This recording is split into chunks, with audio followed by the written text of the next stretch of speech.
A lo largo de los 5 episodios de la nueva temporada de Prehistoric Planet, Ice Age, vimos varias especies de félidos, el clásico Smilodon, Populator, todas las especies de Motherium, Omotherium latidans, Omotherium serum y Omotherium etiopicus, cazando distintos animales, cada uno, ¿no? Bastante parecidas, pero entretenidas, y las más diferentes son las cazas de Panthera spelaeos, trata de cazar unos cachorros de oso de las cavernas también.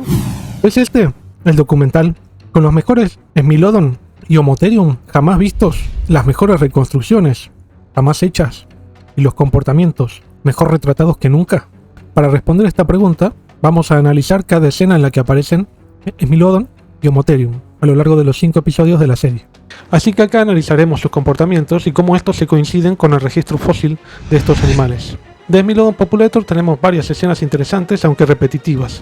El Macrauchenia patagónica es el que paga el pato de sus intentos de cacería. Básicamente la única presa del Smilodon era Macrauchenia patagónica. La hembra Smilodon adolescente, pero ya crecidita, tiene 2 pares de caninos, de los que ya hablamos en otro video, que son dientes de leche más el diente definitivo, que están al mismo tiempo que el definitivo porque tarda mucho en crecer. Estos caninos enormes, porque son de dientes de sable, son más grandes que los de los demás félidos y de los demás mamíferos predadores, por lo tanto requieren más tiempo que otros. Está sola, corriendo el riesgo de no poder comer, al no ser suficientemente fuerte, ya que fue expulsada del grupo por grandecita ya. Y es capaz de cazar por su cuenta una presa grande, pero le va a costar bastante. Se acicala primero con unas ramas porque le pica y además deja su olor.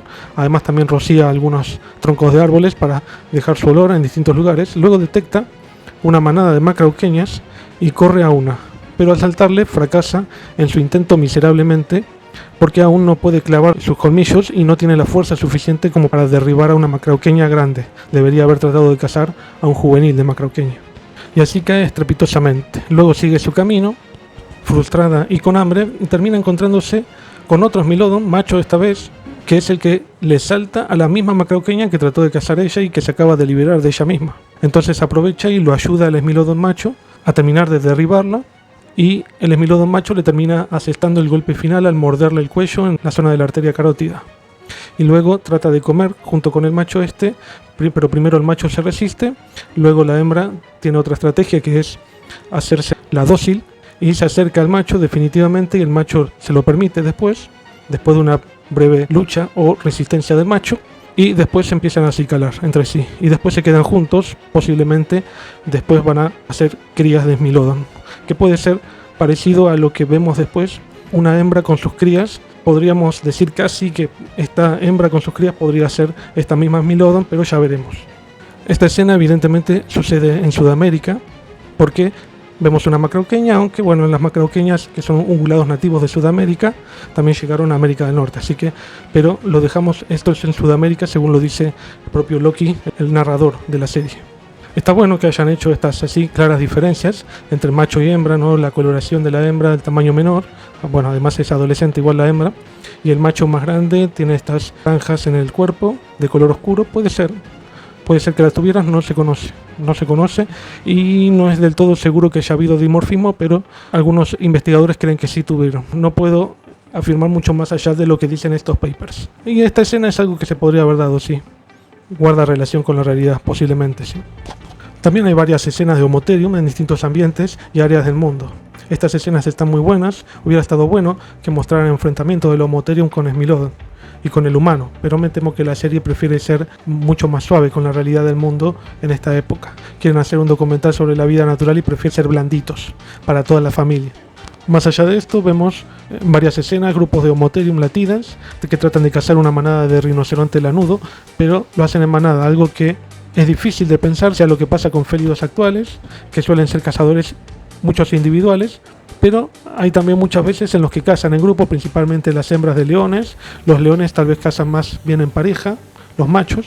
Pero esto también, según leí en algunos artículos, esto es algo bastante común de conductas de gregarias o en pareja de estos félidos que tratan de sobrevivir condiciones muy adversas, de mucha competencia territorial, porque acá tenemos también varias especies de predadores, ¿no? Como vimos en la serie, en lo que va de la serie, y por lo tanto había mucha competencia por el territorio, mucha competencia por las presas, y por tanto las especies que fueran más grupales, más gregarias o en pareja, se verían beneficiadas para defender ese territorio y para además obtener una presa, ¿no? Y sobrevivir. Esto es algo que no se puede decir, por ejemplo, con los dinosaurios, ¿no? No tenían esa inteligencia o ese raciocinio de decir acá nos conviene estar en pareja o en grupo para poder cazar. No tenían esa inteligencia. De nuevo, no quiero decir con esto que hayan sido tontos los dinosaurios, sino solamente que no llegaban a ese nivel de comprensión, ¿no? Una cosa es un mamífero, otra cosa es un reptil dinosaurio. Los Homotherium tenían brazos muy robustos, tenían una columna bastante corta, por lo que no eran tan hábiles corriendo por periodos prolongados, pero el Homotherium habría sido un animal gregario, como dije, cazando en grupo, y podría haber sostenido un desplazamiento durante cierto tiempo, correr en la nieve, lo suficiente como para cansar una presa, ¿no? O sea, no sería el más hábil, el más ágil, pero sí que hubiera podido, según lo que se sabe. También eran muy diferentes físicamente de cualquier otro félido actual. Esto no es muy difícil de pensar porque, bueno, la anatomía la vemos, el tamaño, la forma de los caninos y todo es bastante diferente. Vemos que tienen los caninos cubiertos. Ya vamos a hablar en otro video si está bien que estén cubiertos los caninos, ya lo vamos a ver, porque requiere un análisis un poco más detallado sobre ese aspecto. Y además es fundamental para el comportamiento el tener el canino por fuera o por dentro del labio, y es algo más propio de los mamíferos, ¿no? Que tienen toda la musculatura, que tenemos todos los labios que tenemos, que pueden guardar y proteger los dientes y mantenerlos hidratados, ¿no? Tenían una gran visión binocular por la posición de sus ojos, de sus órbitas, y una caza en grupo con persecución prolongada. Este Homotherium persigue a la presa, que son unos rinocerontes lanudos. Por lo menos ya nos mostraron mamuts, por lo menos ahora vemos algo diferente, ¿no? Llegan a atacar a uno, primero la manada corre y huye y pueden ganarles huyendo, pero queda uno de los rinocerontes para que ellos lo casen. Es una hembra adulta y está ciega. Y cuando están atacando a este rinoceronte lanudo, aparece la manada de rinocerontes y la salvan, embistiendo a los Homotherium. De nuevo, otra cacería frustrada, ¿no? Esta escena está buena, pero bueno, es un poco repetitivo, digamos. Le saltan a uno, o zafa, o la forma por lo menos de cazar es de persecución por lo menos, o sea, un poco diferente. Lo otro, el Smilodon, era de emboscada, esto es más de persecución, o sea, por lo menos diferente. Y el Panthera speleus era en una cueva, así que vemos tres tipos distintos de estrategias de caza, lo cual es muy variado y nunca lo vimos, creo yo, en una docuserie. Dígame si me equivoco. Esto está bueno, así que... Y esto de que los rinocerontes lanudos lo protejan a uno de los sus miembros del grupo puede ser, es algo que pasa a veces, no sé con qué frecuencia, pero bueno, puede pasar. O sea, no es como en otras especies, en otros grupos como en reptiles, que no podríamos esperar esto, que otro animal lo salve, pero sí en mamíferos más inteligentes, conducta gregaria, lazos familiares, etc. No cultura, pero sí lazos familiares. Está muy bueno el diseño del Homotherium, aunque no se sabe claramente cómo era su coloración. El pelaje también se ve muy realista, muy bien hecho en CGI, aunque a veces se nota un poco el CGI, pero mayormente está muy bien, movimientos relativamente naturales. No es totalmente infalible 100%, pero está muy bien. Y ahora vamos por otro de los Homotherium, es el Homotherium etiopicum, que es de África. Persiguen y despachan entre varios a una Equus olduvachensis, entre dos hermanos. Bueno, sabemos que muchos se extinguieron, pero digamos que todas estas especies son las mismas, las más comunes al menos, que ya están en la actualidad. Sí, se originaron durante el Pleistoceno en su mayoría. La mayoría de la megafauna se extinguió de todas formas. Las plantas actuales también. Las plantas actuales tienen su origen por lo menos desde el Pleistoceno, cuando tienen a las Equus olduvachensis sin vida y empiezan a comerlas, detectan el olor de otro animal entre el pastizal y resulta ser un pariente de las nutrias, un Enidriodon que tenía hábitos más terrestres que los demás miembros de su grupo de las nutrias, de los Lutrínidae. Pero esto veremos en un video en particular sobre este género, Enidriodon, y sus géneros más emparentados, si esto es así posible, probable, porque podemos ver algunos problemas con, por lo menos, con la forma corporal para hacer lo que vemos que hace acá, que se enfrentan con el Homotherium, que era un animal, un félido muy potente, muy poderoso, capaz de correr, y vemos que a este Enidriodon, que es pariente de la nutria, con una columna muy alargada y extremidades muy cortas, no tenía una gran capacidad de correr. Por lo tanto, vamos a ver qué probabilidades hay de esto y qué problemas hay con esto. Y de esta forma, las nutrias estas que están en un grupo, en una familia entera, se terminan quedando con la presa de los Homotherium. Y se las comen ellas y después llama a una de las nutrias, llama a las crías que son mucho más chiquitas y se quedan con la presa. Y como dije, les adelanto uno de los problemas principales, porque el Enidrodon vivió entre el Mioceno y Plioceno, pero acá estamos hablando del Pleistoceno, entonces ya hay un problema acá temporal del enfrentamiento de estos dos. Ese es uno de los problemas, veremos que hay otro. La última escena de Homotheriums es Homotherium latidens, donde un grupo de estos félidos atacando a los mamuts primigenios. En este grupo de mamuts enfrentados por los Homotherium, la líder defiende la manada, defiende la cría que nació muy recientemente durante la ventisca, la gran tormenta de nieve y de frío, es que es el blanco del ataque. Uno de los Homotherium se acerca y se lanza sobre la mamut más grande, que es la que repele el ataque y lo arroja al suelo. Pero Mamut queda herido y cuando se va caminando por la zona de un cañón con el resto de la manada es atacado de nuevo y cae presa del Homotherium. Cuando dice Loki que sobrevivieron esta temporada estos Homotherium, y vemos un grupo de humanos siguiendo a la manada de mamut, esperando que casen tal vez al menos uno de estos mamuts. Hay sitios arqueológicos con restos de este gigante herbívoro que fueron presa de humanos, pero lo veremos más en detalle en los mamuts, cuando hablemos de los mamuts. Y con respecto a la caza del Homotherium, me parece que es un poco simplista que lo hayan despachado de esta forma a mamut, pero si estaba muy débil, ya estaba mordido, estaba viejo, diría que tienen cierta factibilidad que haya sido así, porque lo que pasa es que los mamuts son muy difíciles de derribar, de cazar, son muy grandes, tienen los miembros muy columnares, se sostienen muy del suelo, así que sería difícil. Después también aparece una pantera espelea, estas eran del Ártico, o sea, temperaturas muy extremas, 30 grados bajo cero tal vez, o menos básicamente. Los vemos entrando a una cueva, son dos, una pareja, obviamente iban a entrar a una cueva porque son el león cavernario, no les quedaba otra, ¿no? Están en pareja yendo a la guarida de ¿qué? Obviamente, un oso cavernario, para comerse un par de cachorros. ¿De qué? De oso cavernario. Hay que pasar por donde hay una manada de hienas. ¿Qué tipo de hienas? Exactamente, unas crocutas espelea, todos se llaman espelea acá. Además, estas son especies conocidas para el Pleistoceno de Europa y también de Asia, y como dije, el Ártico, ¿no? O sea que está relacionado a esta conexión que hubo entre Norteamérica en el Ártico y Siberia, o sea, en el estrecho de Bering, que hubo una conexión continental por los casquetes polares, ¿no? Estaban adaptados a estas condiciones extremas del ambiente y por lo tanto, como se ve en este episodio, se refugiaban en cavernas para sobrevivir. El oso hiberna, aunque no es una hibernación en sí, sino que hay un letargo metabólico, por lo tanto puede ser vulnerable a los ataques de estos predadores felinos. Una hibernación es mucho más profunda, ¿no? Digamos, no es solamente una ralentización del metabolismo. Y bueno, estos leones cavernarios entran a donde están las hienas. Las hienas no se quieren enfrentar a estos leones por ahora, entonces se corren, haciendo ese gritito feo, raro, incómodo que hacían, y en la oscuridad total, ¿no? Apenas si se ven, pero evidentemente podían ver en la oscuridad. Van a despachar a las crías del oso cavernario. Se sabe también que comían osos de las cavernas. Hay restos, hay osos con trazas de mordidas de estos leones. Y se cruzan la manada de hienas cavernarias, que tenía un cráneo mucho más fuerte que el león de las cavernas, pero muestra que no quieren pelear, y llegan a donde están los osos.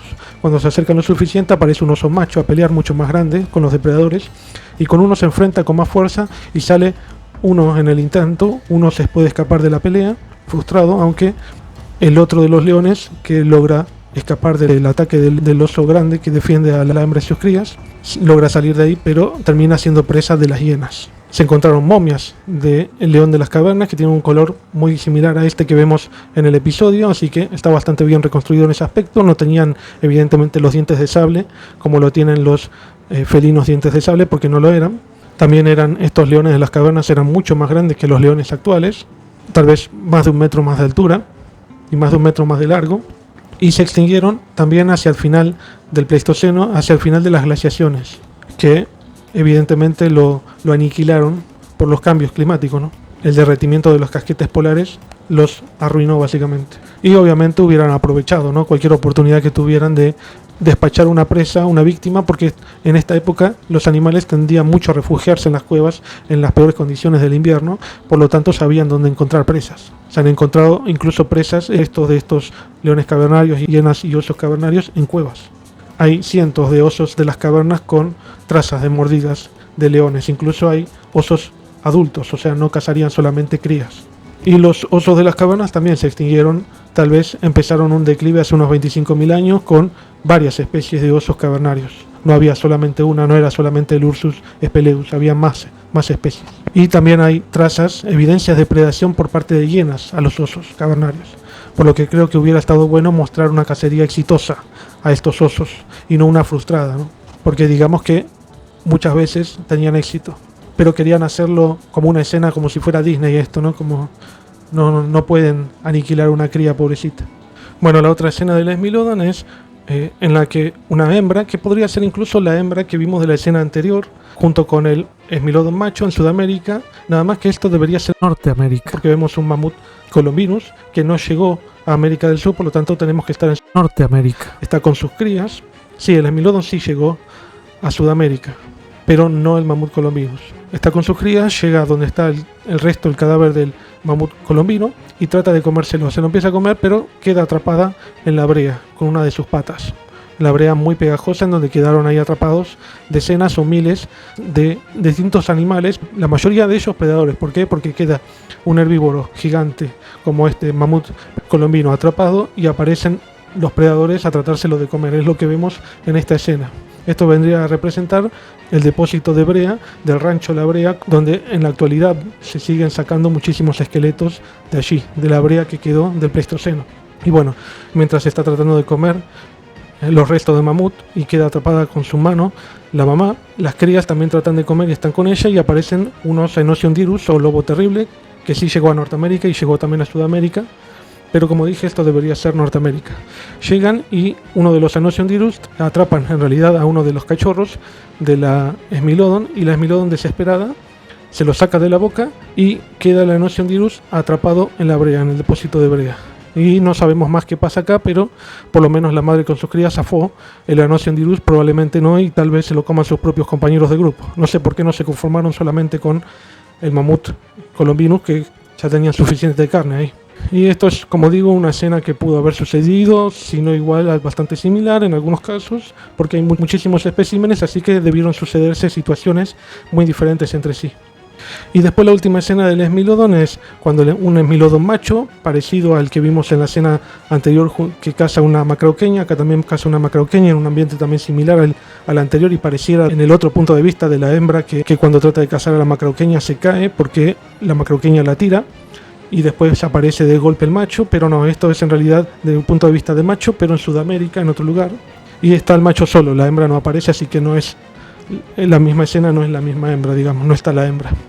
Pero sí hay dos Psilopterus, que son forurrácidos, que llegaron al Pleistoceno de Sudamérica, en Uruguay, llegaron al Pleistoceno unos 100.000 años, así que hay restos de forurrácidos, pero del Pleistoceno, que llegaron pero solo a Uruguay por lo que se sabe.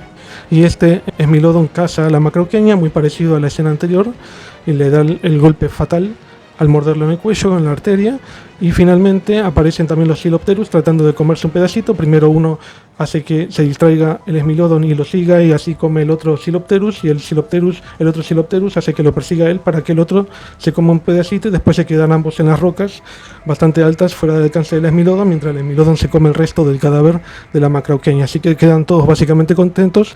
Ya hablaremos más en detalle de si esto tiene sentido desde el punto de vista del forurrácido.